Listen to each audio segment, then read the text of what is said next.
Good morning, I'm Angelo Castro III. I'm Angela, and we are the Castros. We bring you the news. And the views that make you think. Sometimes we agree. Sometimes we don't. This is News and Views. And here are today's headlines. Senate President Escudero assures a fair impeachment trial for Vice President Sara Duterte as the Senate continues its preparations for the proceedings. Former presidential spokesperson Harry Roque is now a fugitive as court issues an arrest warrant against him. COMELEC wraps up the canvassing of votes in what it claims to be the fastest in the country's polling history. The Court of Appeals reverses former Senator Laila de Lima's acquittal in one of her drug cases.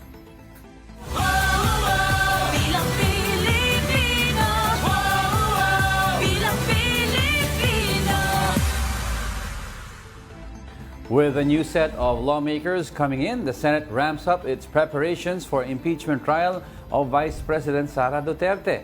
Here's the report. Preparations for the impeachment trial of Vice President Sara Duterte are in full swing. Maroon robes to be worn by senators sitting as judges have been selected, though measurements for new members still need to be taken. Room assignments for the prosecution, defense, and VP Sara's team are already in place. Mas mataas ang level ng kahandaan ng Senado.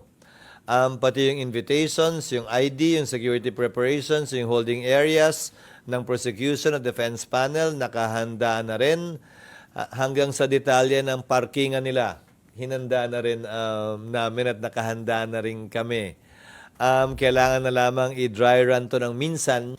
Escudero believes the Senate's new composition wouldn't affect the trial, even if some senators were endorsed by VP Sara herself. Historically, hindi. Dahil nakita nyo naman siguro sa social media na nagbago-bago ng posisyon yung mga in-endorse dati, kinakalaban nila ngayon yung mga nag-endorse sa kanila dati, yung kalaban nila dati, kakampinan nila ngayon. So, kung pagbabasihan ko ay kasaysayan, hindi ng mga partikular na senador, kasaysayan sa larangan ng politika ng ating bansa. Nakikita nating nagbabago-bago yun. He once again urged senators to refrain from commenting on the impeachment. He also vowed that the trial would not become a circus. Yung papasok ng mga miyembro ng Senado, hindi ba? 5 re-electionista, 4 na dating senador, 3 na miyembro ng Kamara na mula sa Kongreso na magiging bahagi, maliban sa aming 12, ng 20th Congress. So, mga veterano, batikan sa legislation, sa parliamentary rules ang mga ito. The Senate will follow updated impeachment rules, revised since the conviction of former Chief Justice Renato Corona. A formal notice will soon be sent to the House of Representatives to present the charges in the Senate plenary, officially starting the impeachment court process. Meanwhile, the inclusion of lawyers Laila de Lima and Chel Diokno as House prosecutors is the House's call, just as VP Sara can choose her own lawyers. On the part of Chel as a human rights lawyer, on the part of Secretary Senator Laila as an election lawyer, I believe, when she was practicing and before she became DOJ secretary. Definitely, they will add to the prosecution's ability to present their case. The impeachment trial of Vice President Sara Duterte is set to begin this July after the President's State of the Nation address.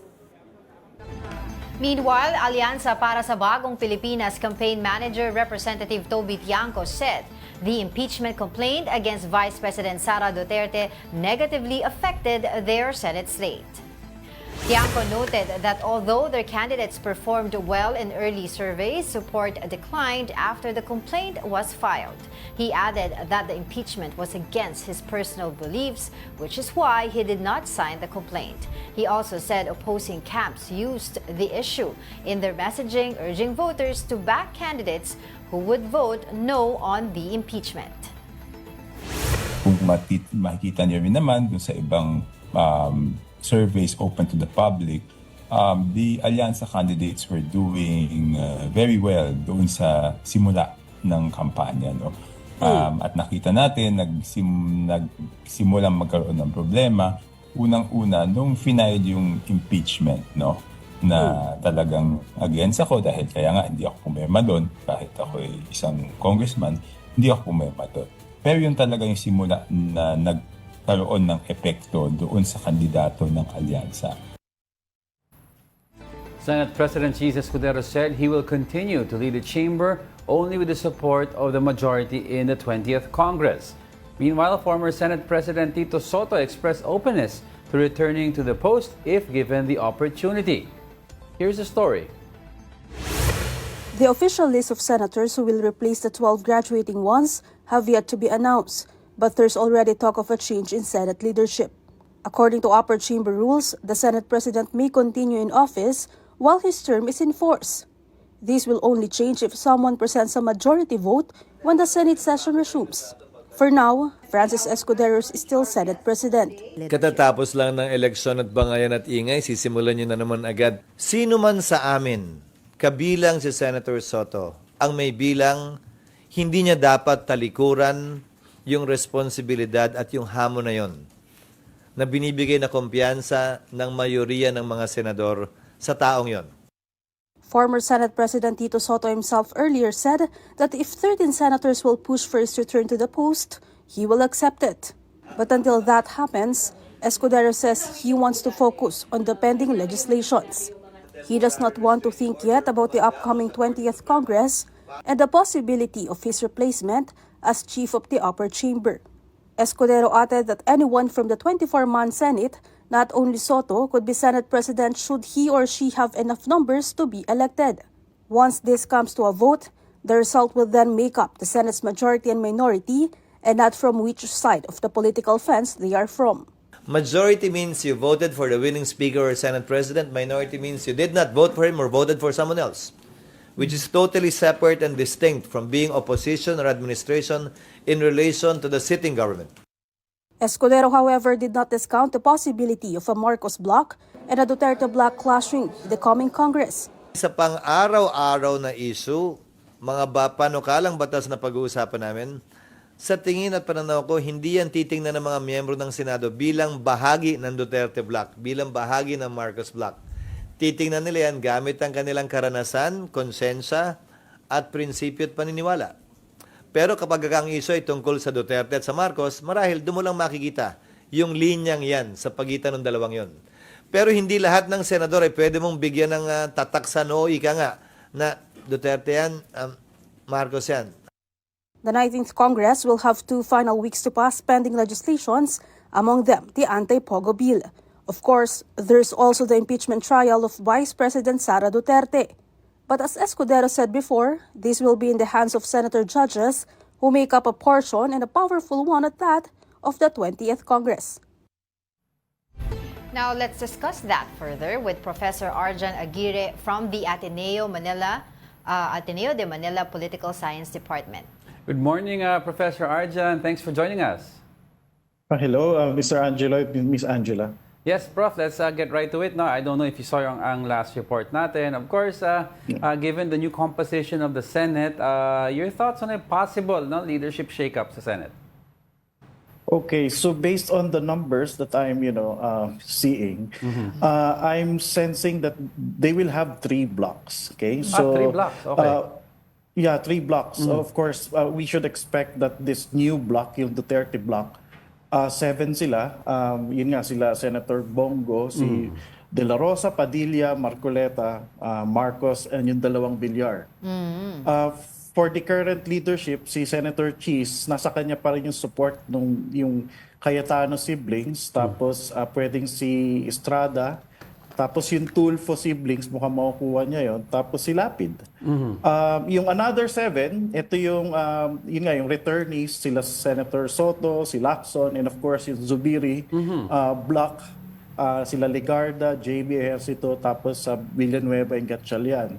Ang magiging crucial dito yung yung fourth block na maliit lang sila. Ito nga yung opposition, sila Risa, Kiko, and Bam. So again, the magic number there is 13. So they need to get 13 para makuha nila yung Senate leadership. So itong tatlong 7-7 na to, I'm sure currently nagne-negotiate na po sila. And I'm expecting that, Senator Cheese and Senator Soto will have a, deep conversation about this. Okay, alam naman po natin, Prof, kapag may mga ugong-ugong na may pagpapalit ng liderato sa Senado, malamang sa hindi, meron talaga. Correct. At we've witnessed that during the leadership of Senator Mig Zubiri. Di ba po, umpisa, sabi nila, naku, wala, solid kami. And then, bam! Si Senator si Escudero na yung kanilang Senate President. Pero why do you think po nagkakaroon po, like ngayon specifically, bakit nila naiisip na they want to change the leadership under Senator Cheese Escudero? Well, it's normal. I mean, every election, of course, yung other half kasi nawawala, napapalitan, and with the graduating senators, nawala na yung sabihin nating majority na meron si Senator Cheese as Senate President. Right. And obviously, for the upcoming session, yung SONA, I'm sure mag-i-elect sila ng bagong Senate President. And again, the assumption there is that the sitting Senate President would have the benefit na siya yung parang namumuno pa rin. But again, based on yun nga, experience din sa yung history nila, hindi siya automatic. Ang usual na nangyari after election kasi nagni-negotiate din yung mga bagong panalo with the sitting or incumbent senators kung sino yung kanilang pipiliin na Senate President, Senate Majority Leader, tas yung minority. Kasi ito yung mga crucial positions. Yeah. So, akala mo tapos na yung campaigning, hindi pa pala. sila tapos mag-campaign. Prof, I'd like to, you mentioned kasi yung mga blocks, no? Let's talk about sila, Senator Risa Ontiveros, Senator Kiko Pangilinan, and Senator Bam Aquino. Definitely, I don't think they'll belong to the minority opposition bloc as mentioned by several senators. Iba yun, no? But I'd like to relate it into the numbers for the impeachment and other critical legislation. Do you think that these three will be very vital in terms of breaking an impasse for both Marcos and Duterte's bloc and to a point na liligawan talaga sila ng both sides? Okay, knowing these senators, Senator Risa, Kiko Pangilinan, and Bam Aquino, they're very objective. So I'm very sure that whatever measure that they will be parang offered by both camps, I'm sure they will judge them with based on merit. So that's number one. Hindi naman sila obstructionist. I mean, based on what we have seen in the past, hindi naman sila obstructionist. So kapag may merit naman yung mga bills na pinupush ng mga hindi nila kaalyado or kabilang partido, sinusuportahan naman nila. They're looking at Senator Tito Soto coming back as the Senate President for the 20th Congress. Pero kayo po ba, the way you look at the scenario right now, the landscape that we are seeing, do you see someone emerging as the new Senate President? Maybe a Cayetano? Again, I'm basing my view or sabihin nating assumption from history or sabihin natin experience din na nakita natin this past years. Again, Senator Soto and Senator Cheese are considered to be mga senior senators who can, sabihin nating rally their colleagues. Meron na silang credibility at nare-respeto talaga sila ng kanilang mga colleagues. So yun yung number one na aking punto. Now, posible rin kasi may mag-emerge. Like, may mga challengers before, di ba? Kay Senator Zubiri, like, sila Jinggoy Estrada, tas si Senator Villar din, di ba? Nag-challenge. So, posible yun. Pero again, ang point kasi dito is, can you really, mobilize? Can you really support enough now? Or can you muster enough, support from your colleagues? So, kailangan friendly ka eh. Kailangan, alam mo yun, collegial yung personality. And sa ngayon, ang mga nakikita kong candidate, yun nga, Senator Soto, Senator Cheese, tapos pwede rin si Senator Zubiri. So, yung tatlong na-mention mong si Zubiri, Senator Soto, Senator Cheese, no? How important are they to an possible ang word ko, upcoming impeachment trial? Kasi di pa tayo sure dyan. Yeah. So I'd like to think that for the proponents of the impeachment case, I'm sure they have already entertained the idea that yun nga, they will offer the position of the vice president dun sa magiging influential na senator who can rally enough, support for the conviction, di ba, of the current vice president. So I'm sure part na siya ng discussion. You offer yan, yung position ng vice presidency. So pwedeng yung mga influential figures na ito, pwedeng sila yung ma-appoint ng presidente na maging vice president. Tapos yung magiging kapalit nila, sila yung upong Senate president. So yun yung parang yun yung parang nakikita kong part ng negotiation siguro. So ang daming concessions, ano? Kumbaga parang the way you see it, anything is possible. Pero Prof, na-mention na kanina ni Diego yung tungkol sa impeachment trial. I want to go that to where this conversation is going. Do you see a clear coalition forming that could possibly impact talaga yung impeachment trial?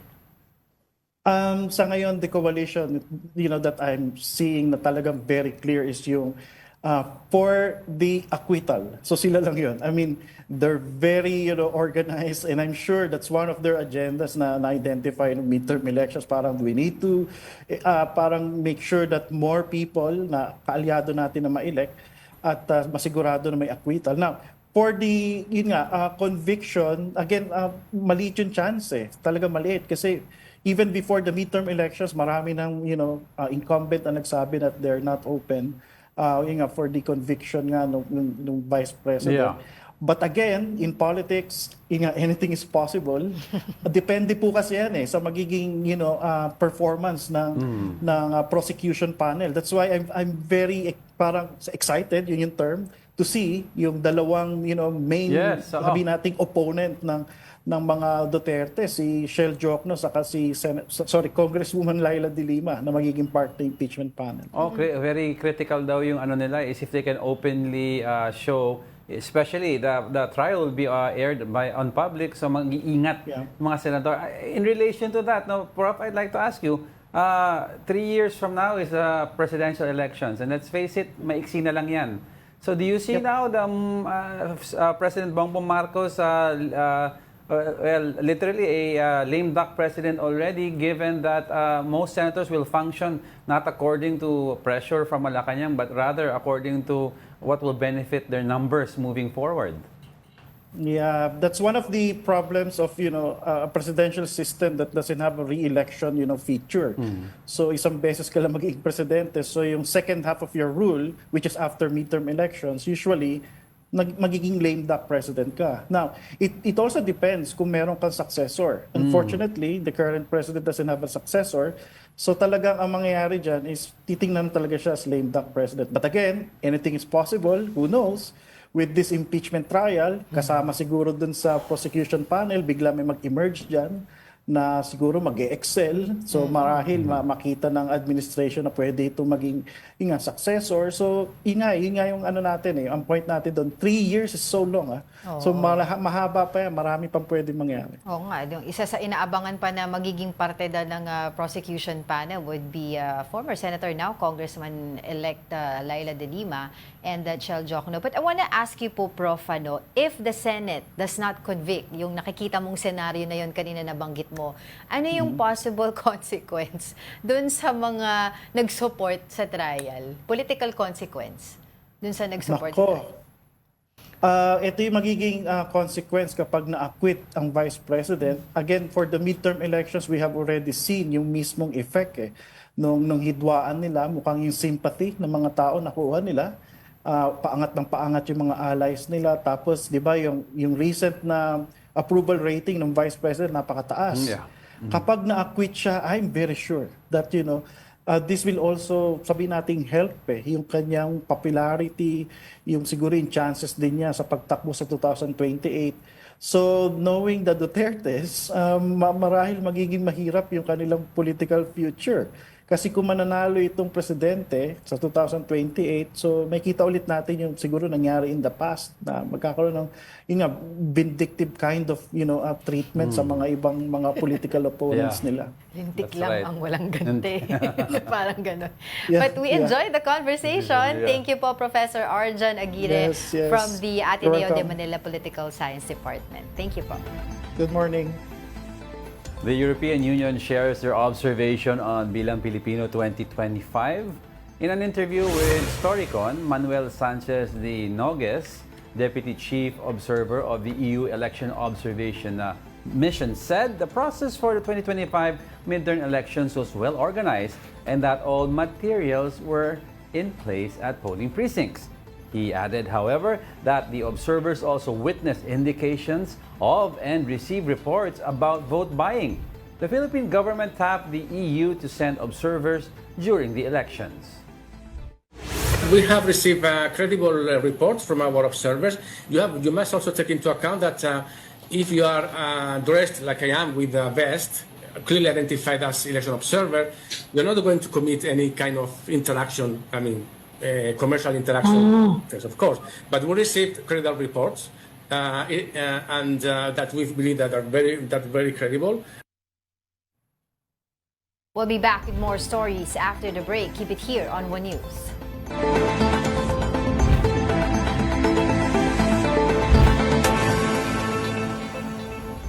Good morning. You're still watching News and Views here on One News.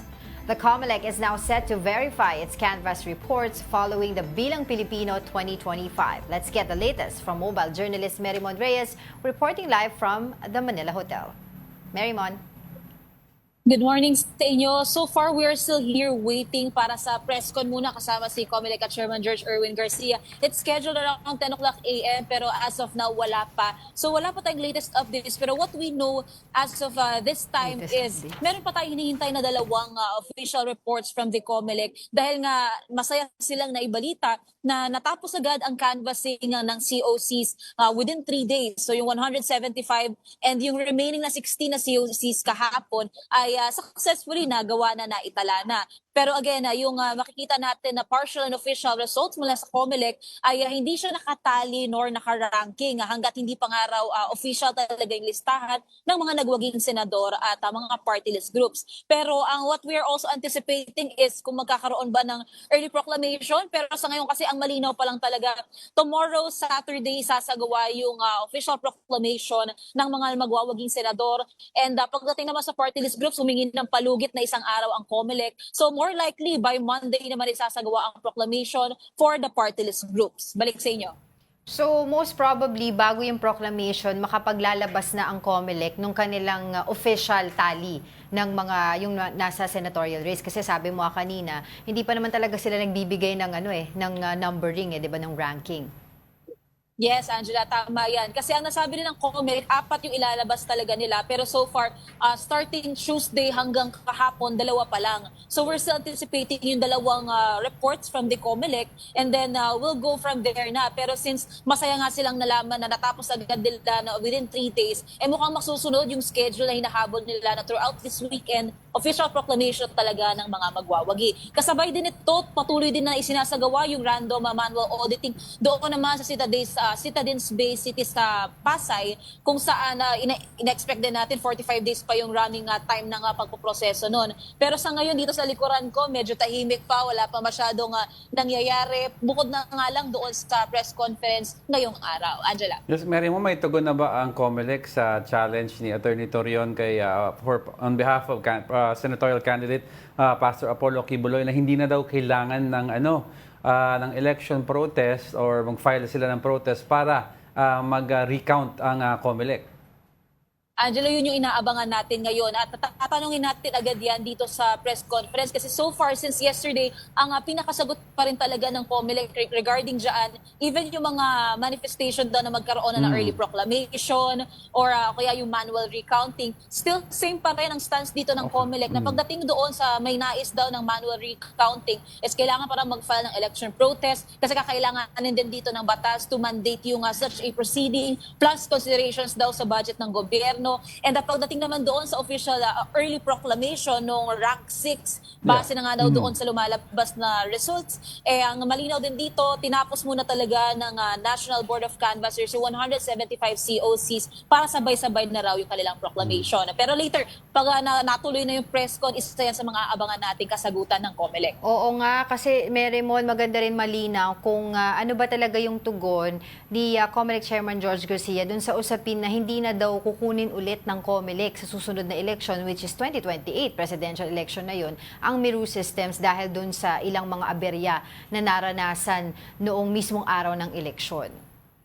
Yes, Angela, kasabay din yan na meron din kasing sinusundan na procurement procedure kung saan pati yung mga kumpanya, kasama yung kanilang mga makina, magpupulong-pulong din. Kumbaga may proseso pa rin yan. And nakasabay yan ang nakita rin na bukod sa observations din naman ng COMELEC yung sa performance ng ACM, ang nasabi din dito ni Chairman Garcia, maganda na lang daw na magrenta na lang ng mga makina sa susunod na halalan para hindi raw magkaroon ng problema sa warehousing nor yung pagre-repair sa mga ito kung sakaling magkaroon ng aberya. Alright, maraming salamat sa iyong oras sa mobile journalist Merymon Reyes. Pampanga Court has issued an arrest warrant against former presidential spokesperson Harry Roque and Cassandra Ong in connection with a qualified human trafficking case over their supposed links to Pogos.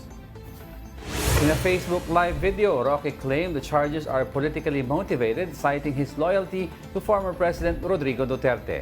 He also described himself as a victim of political persecution.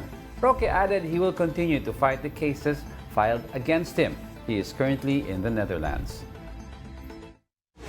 Gagawin ko po ang lahat ng remedyo sang-ayon po sa ating batas para mapawalang bisa itong impormasyon labang sa akin for qualified trafficking. At inuulit ko po wala po akong kahit sinong recruit at wala pong kahit anong ebidensyong sabwatan at ang tanging dinidiin nila laban sa akin ay yung pagiging abogado ko, pagpa-follow up, pagsisiguro na ang operasyon ng umuupa sa kumpanyang aking kliyente ay legal. Sa akin po, hindi po yan kasalanan.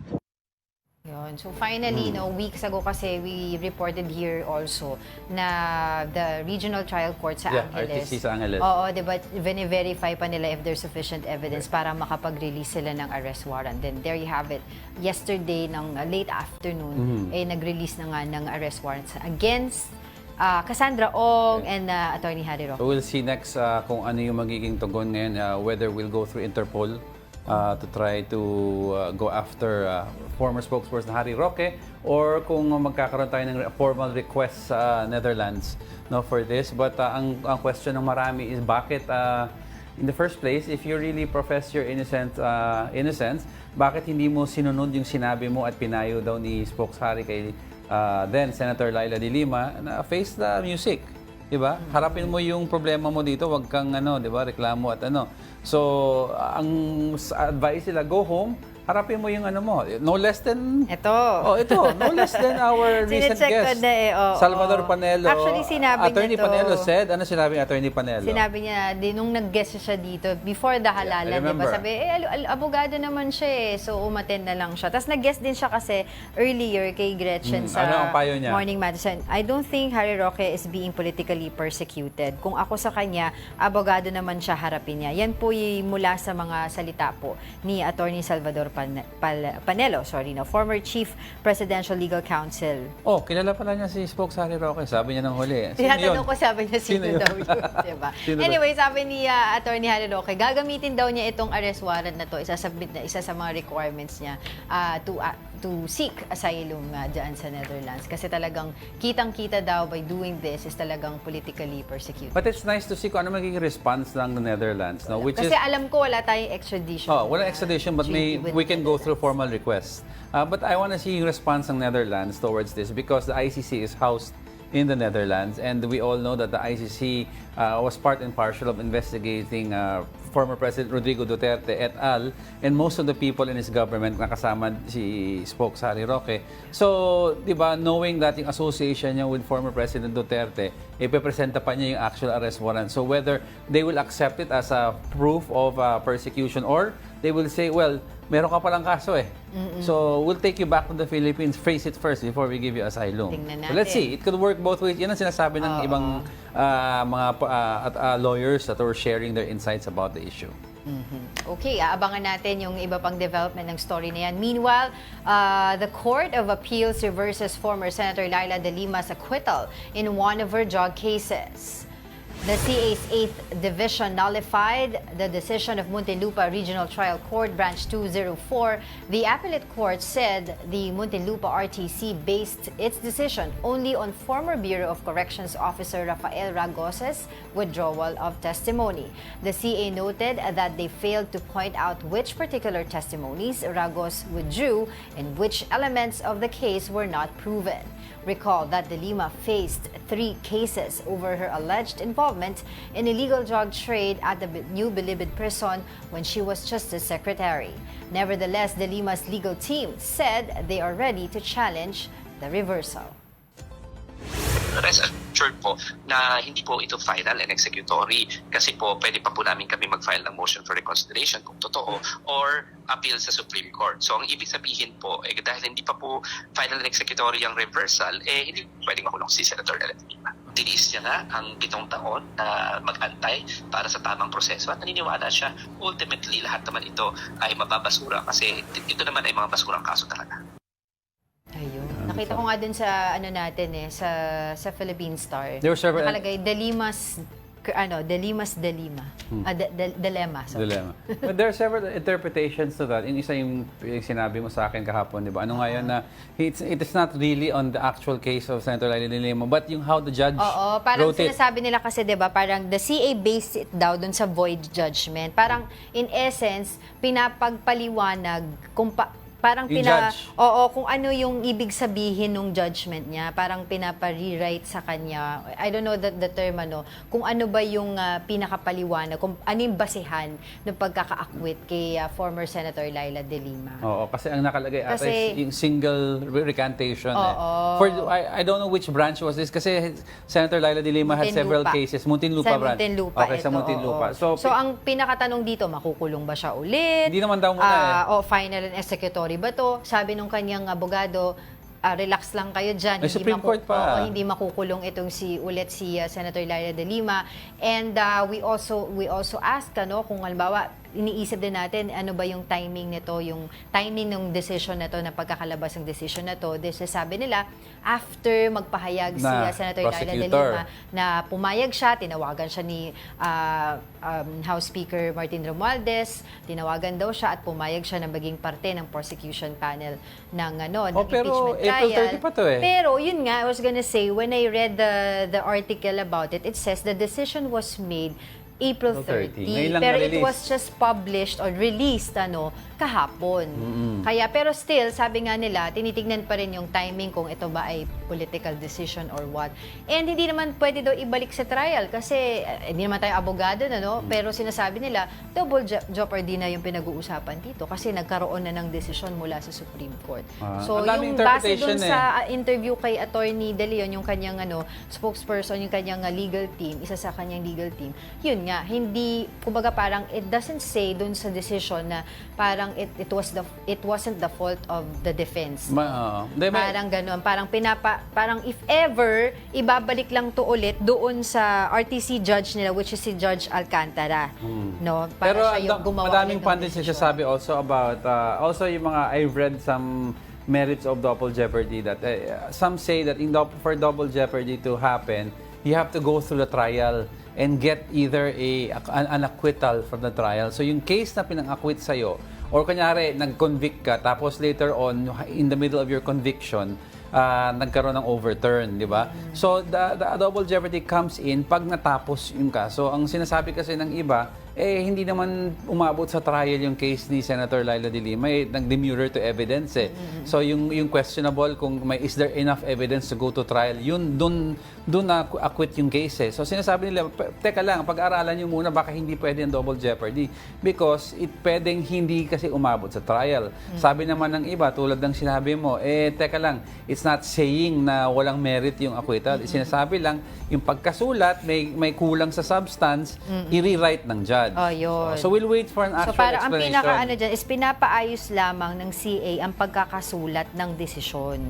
Hindi ito not necessarily mean panibagong paglilitis. Problema kasi the word is reversal. Oo yun yung ibang sinasabi, bakit ganun yung naging wording, bakit reversal? Hindi naman nakasulat, the Court of Appeals request for a rewriting of the So maigi kasi we're trying to get in touch with the lawyer of Senator Laila De Lima para mas or a representative from the Supreme Court or Court of Appeals. Ano ba yung interpretasyon nitong batas na to, itong desisyon na to, dahil syempre daming mga concern about Hindi naman tayo lawyers to actually interpret it. Oo, totoo yun. So yun, tignan lang natin kung ano yung magiging development nitong kaso na to. But for the meantime, sabi nga nila, ano yung sabi nila, bakit daw kung ipapa-reverse or pinapa-intindi, pinapa-rewrite yung decision nito, yung explanation decision, nandoon naman na lahat daw sa evidence But hindi na lang daw tignan doon ulit. Pero hindi natin alam. Kaya kailangan na tayong makausap ng ng abogado.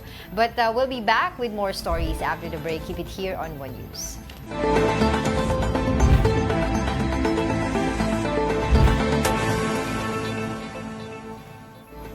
Welcome back, everyone. You're still watching News and Views here on One News. And of course, I guess you see what's on our table since it's a Friday. We are joined by Buddha's Belly. Thank you, Marjorie Tan, and happy birthday. Of course, happy birthday pala, Marge. Thanks. Ito pala yung mga favorite natin, yung hakaw, yung dim sum, yung siomai. And we have braised beef and ano to? Hindi ko. Pork din. Pork, parang pork spare ribs or something yun. As usual, our Friday fare from Buddha's Belly. Thank you. Thank you. All right. Moving on to another topic, Miss Possibilities is the first pageant in the Philippines for girls and women with special needs. It's all about inclusion, confidence, and celebrating uniqueness. Today, we'll learn more about this inspiring event and the stories behind it with Karina de la Cruz, a parent volunteer for Miss Possibilities Foundation. Good morning po. Thanks for joining us today. Good morning. Morning, Karina. Thank you for joining us. All right, let's get right to it. No? Ano po yung inspiration behind, of course, the creation of Miss Possibilities? Okay. So, Miss Possibilities is a fundraising program by the Miss Possibilities Foundation, which was founded by a group of volunteers, mainly composed of parents of children with disabilities. So it was born out of yung lack of support and wanting to be proactive about it, getting more information across about caring for children with disabilities. So one of the programs that they came up with, also owing it to one of the founders who is a beauty titleist holder. So they came up with the first beauty pageant in Asia, for people or women with disabilities. And really it's to celebrate their uniqueness. They might have different needs, they might have, conditions, but they have unique abilities and they can contribute to the society. So this is the avenue where we actually celebrate that uniqueness of these people. Right. So, what criteria po kaya yung mga hinahanap po natin sa participants? Of course, they belong in the PWD community, but other than that po, ano pa po ba yung mga ginagawa nila in the pageant? Actually, yung sa pageant, it's really run like a beauty pageant with a talent portion, a question and answer. They get to showcase their talents, but the main difference, the unique part about the pageant is that they don't compete with each other. So everybody ends up as a winner. Yun. Everybody gets to receive a specific award, highlighting kasi we before the pageant, so there's a deliberation. What specific qualities does this person show? And like if it's friendliness, if it's being talented and all of that. So So they get a specific award and really just to elevate their level of their confidence and to feel that they are included and valued as well in the society, not just set aside or cast aside because they are different. Yeah, I remember we also volunteered no sa isa sa mga a few of the pageants. Since 2017. 2017. Baka you want to share with the public also what happens aside from the pageant. Of course, there's another activity. I think it's yung fashion walk or what do you call that? Yeah, You can talk about that. So, Go ahead. syempre, our advocacy is really, di ba, inclusion, acceptance of people with who are differently abled or have special needs. So part of what we do also during the program is an inclusion, we call it an inclusion fashion show, where boys and girls, young boys and girls with disabilities are partnered up with a celebrity who have also volunteered their time for this cause. And really, just to showcase their beauty. Yun, na pwede rin silang rumampa, pwede din silang makipagsabayan, no, with neurotypical people. But we've been doing this you guys have been doing this for quite ilang years na ba? For several years already. How do you see Miss Possibilities growing in the future? And kasi nakikita ko po every year, parami yung participants. Palaki. Every year, parami yung volunteers, di ba? Not just in front of the camera or in front of the runway, but also behind the scenes, yung mga organizers. Well, it's a small foundation. We all have our day jobs, no? Meron kami, and part of that main job is really to take care of our children. Neurotypical and those with disabilities. So that in itself, medyo matrabaho talaga siya. But we want to be able to do more, to be able to touch the community on a deeper level. But at this point, really, we're still, finding our way. But yung deeper support, I guess, yung more lasting support for people that actually needed, the communities that actually needed.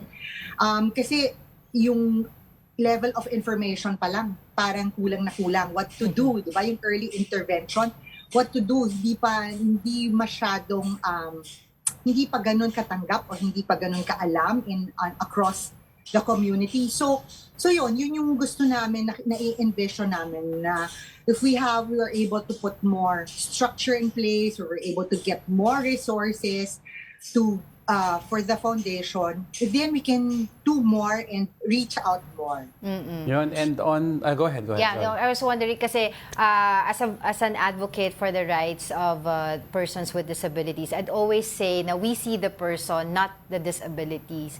But here in Miss Possibilities po, ano po ba yung message that we want the public, di ba, to take away from this event na ginagawa po ninyo? Well, all people are unique. We all have unique talents, even if we're born with certain conditions that are limiting. We all have gifts that we can share. But for people that have disabilities, it will take kindness and support from the people around them, diba? To be able to unleash those gifts, those talents.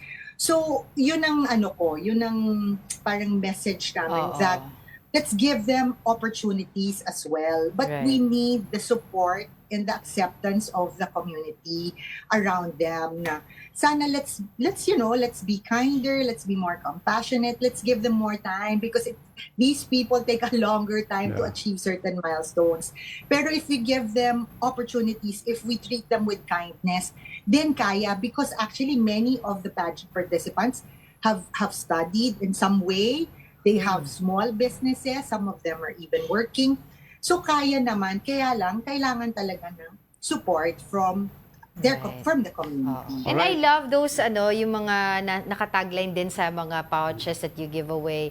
Yung, beauty knows no boundaries. No? Correct, yes. So beautiful. Yes. Let's talk about the actual message. pageant, which is on Saturday. Baka you'd like to talk about that. And is it open to the public if people want to watch? Yes. So the pageant, the Miss Possibilities event is already happening on Saturday, this Saturday at 2:30 p.m. at the Henry Lee Irwin Theater in Ateneo de Manila University. It is actually open to the public. In fact, we have been going the rounds of different media resources to be able to promote it. And while we have gotten people that have sponsored different things in kind, like gifts to the participants. But what we also hope to do is to fill up the place so that there will be more people cheering these people, cheering the participants. So it's open to the public.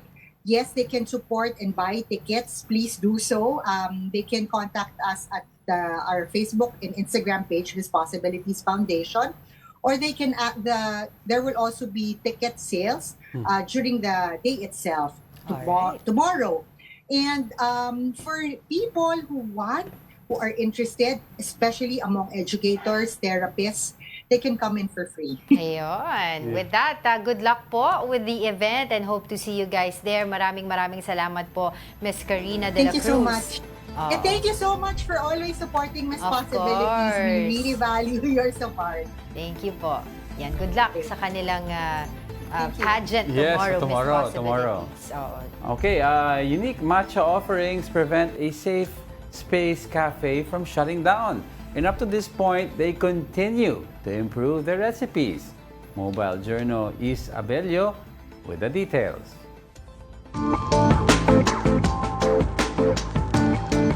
With all the cafes around, you need something unique to stand out. But there are times when you can't predict where social media can take you. When co-founders Alex and CJ opened Oh Hey There, the original plan was for it to be a self-portrait studio with the cafe being an add-on feature. However, in less than a year, the interest in self-portrait studios declined quick, affecting their business and forcing them to make a difficult decision. 2 weeks before namin i-celebrate yung anniversary namin, parang inisip namin na why not just put a stop on it. Kasi honestly, to spend every day here with no customers, it's really depressing. As a final effort, they pushed through with their scheduled pop-up event and decided to bring their matcha since they believed it was their most unique product, and they were surprised by the crowd's reaction. Everyone suddenly loved it. Tapos, from then on, our lives changed already. Their cafe went viral, along with their banana pudding matcha, giving their studio cafe another chance to survive. Talagang nag-hop on na lang kami, nag-take na lang kami ng another risk. They poured their energy into improving their matcha recipes and spending extra time on R&D to ensure that they provide customers with high-quality matcha. As in, puyatan talagang araw-araw nandito kami just to improve the recipes. Come their anniversary, they launched their improved recipes, including a new item, the strawberry pudding matcha, which they proudly say is uniquely theirs. Nung nilaunch namin siya nung anniversary namin, sobrang nag-take off na yung business, and thankfully, everyday may tao na. Right now, it's one of our best sellers. It was actually our saving grace. Apart from their drinks, Oh Hey There prides themselves of being a safe space. They recently received their Safe Space Seal certification, and they put high value in the community they've built through their cafe. I'm just grateful for the community that's behind us, Oh Hey There, because if not for them, we wouldn't be here. Sometimes the best ideas come from listening, adjusting, and showing up. And for Oh Hey There, that made all the difference. They not only saved their cafe, but they saved their safe space as well. Mobile journalist Isa Abelio, we are One News. With that, happy weekend to everyone. Well, we're done with elections. Nakapahinga na. We're done with the conclave. So Elections. Thank you for all those who supported us through the coverage. And before I let you go, may sasabihin ka? I'd like to leave everyone with a quote. It isn't a calamity to die with dreams unfulfilled, but it is a calamity not to dream. And that wraps up today's episode of News and Views. Join us again on Monday. I'm Angelo Castro. And I'm Angelo Castro III. We are One News. All sides, all the time.